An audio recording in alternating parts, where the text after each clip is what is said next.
আসসালামু আলাইকুম। বেলা ৩টা, বাংলাদেশ বেতার। খবর পড়ছি নাসিমা রাজ্জাক। ক্যাথলিক খ্রিস্টানদের সর্বোচ্চ ধর্মযাজক পোপ ফ্রান্সিস মারা গেছেন।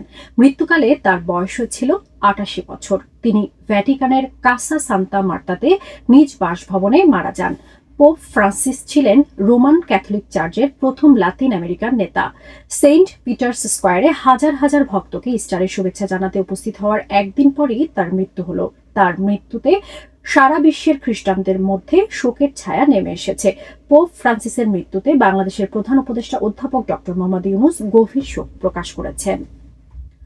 প্রধান উপদেষ্টা অধ্যাপক ডক্টর মোহাম্মদ ইউনূস জলবায়ু ও নগর চ্যালেঞ্জ মোকাবেলায় আঞ্চলিক সহযোগিতা বাড়ানোর এবং টেকসই ভবিষ্যৎ গঠনে তরুণদের সম্ভাবনা ও উদ্ভাবন কাজে লাগানোর আহ্বান জানিয়েছেন। তিনি আজ এশিয়া ও প্রশান্ত মহাসাগরীয় অঞ্চলের জাতিসংঘের অর্থনৈতিক ও সামাজিক কমিশন ESCAP এর ৮১তম অধিবেশনে দেয়া এক ভিডিও বার্তায় এ আহ্বান জানান। আজ থাইল্যান্ডের রাজধানী ব্যাংককে জাতিসংঘ সম্মেলন কেন্দ্রে ESCAP এর অধিবেশন শুরু হয়। উদ্বোধনী অধিবেশনে বাংলাদেশের প্রধান উপদেষ্টা নোবেলজয়ী অধ্যাপক ডক্টর মোহাম্মদ ইউনূস ভিডিও বার্তার মাধ্যমে অংশগ্রহণকারীদের উদ্দেশ্যে বক্তব্য দেন। এ সময় তিনি তার বক্তব্যে অন্তর্ভুক্তিমূলক এবং জলবায়ু সহনশীল নগর উন্নয়নের প্রতি বাংলাদেশের প্রতিশ্রুতি তুলে ধরেন।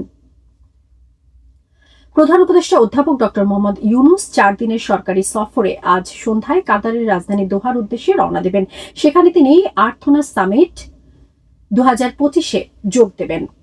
প্রধান উপদেষ্টার প্রেস সচিব আবুল কালাম আজাদ মজুমদার বাসসকে জানিয়েছেন, অধ্যাপক ডক্টর মোহাম্মদ ইউনূস কাতারের আমির Sheikh Tamim bin Hamad Al সানির আমন্ত্রণে এ সফরে যাচ্ছেন। প্রেস সচিব জানান, সামিটে অংশ নেওয়ার পাশাপাশি কাতারের আমিরের সঙ্গে প্রধান উপদেষ্টার বৈঠক হওয়ার সম্ভাবনা রয়েছে। প্রধান উপদেষ্টা, পররাষ্ট্র উপদেষ্টা মোহাম্মদ তৌহিদ হোসেন ও জ্বালানি উপদেষ্টা মোহাম্মদ ফজলুল কবির খান প্রধান উপদেষ্টার সফরসঙ্গী হিসেবে থাকছেন। এদিকে দেশের ইতিহাসে এই প্রথমবারের মতো বাংলাদেশের ৪ জন জাতীয় নারী ক্রীড়াবিদ প্রধান উপদেষ্টার সফরসঙ্গী হিসেবে কাতার যাচ্ছেন। স্বাস্থ্য ও পরিবার কল্যাণ উপদেষ্টা নূরজাহান বেগম জানিয়েছেন, বিশেষ BCS এর মাধ্যমে চলতি বছরে ২০০০ চিকিৎসক নিয়োগের উদ্যোগ নিয়েছে সরকার। আজ স্বাস্থ্য মন্ত্রণালয়ের সম্মেলন কক্ষে বাংলাদেশ রেলওয়ে হাসপাতালসমূহ সুষ্ঠু ও যৌথ ব্যবস্থাপনায় পরিচালনার লক্ষ্যে রেলপথ মন্ত্রণালয় ও স্বাস্থ্যসেবা বিভাগের মধ্যে সমঝোতার স্মারক স্বাক্ষর অনুষ্ঠানে তিনি এ তথ্য জানান। স্বাস্থ্য উপদেষ্টা বলেন, আগামী সেপ্টেম্বরের মাঝামাঝি সময়ের মধ্যে এসব চিকিৎসক নিয়োগ দেওয়া সম্ভব হবে।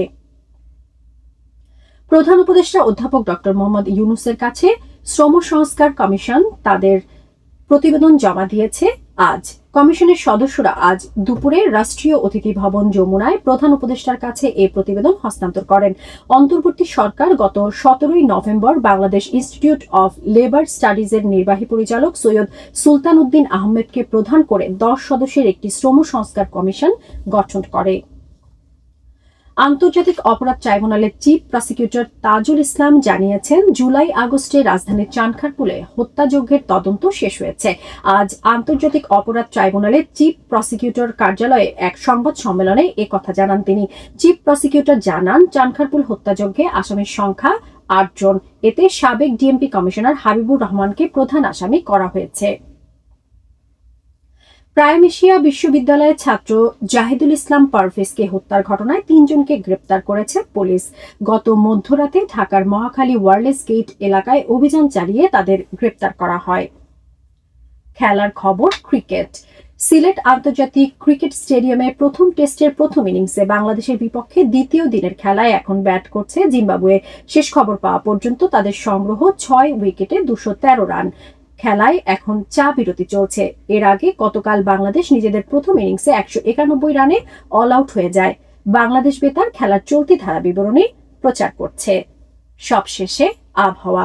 আজ সন্ধ্যা ৬টা পর্যন্ত পূর্বাভাসে বলা হয়েছে, রাজশাহী, ময়মনসিংহ, ঢাকা, টাঙ্গাইল, ফরিদপুর, কুমিল্লা, নোয়াখালী ও চট্টগ্রাম অঞ্চলে পশ্চিম উত্তর পশ্চিম দিক থেকে অস্থায়ীভাবে ঘণ্টায় সর্বোচ্চ ৪৫ থেকে ৬০ কিলোমিটার বেগে দমকা থেকে ঝোড়ো হাওয়া বয়ে যেতে পারে। সেই সঙ্গে বৃষ্টি অথবা বজ্রসহ বৃষ্টিপাতের সম্ভাবনা রয়েছে। এসব এলাকার নদীবন্দরসমূহকে ১ নম্বর সতর্কতা সংকেত দেখাতে বলা হয়েছে। খবর শেষ হলো। আমাদের পরবর্তী খবর প্রচারিত হবে বিকেল ৪টায়।